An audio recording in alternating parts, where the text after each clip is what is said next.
There are two types of immune responses, and they are innate and adaptive.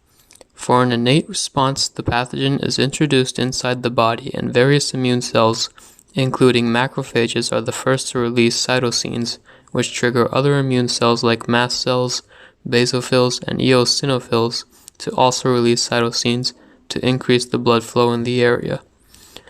Next, neutrophils will come in and destroy the pathogens. In an adaptive immune response, the response will be more specific to that pathogen. It will be produced inside the body by a dendritic cell by picking up the antigen proteins from the specific pathogen and contact a B cell to make the specific antibodies that go with that pathogen. The antibodies will mark the specific pathogen so the T cells can target it and get rid of it, and it will remember the antibody specific to the pathogen just in case it comes back.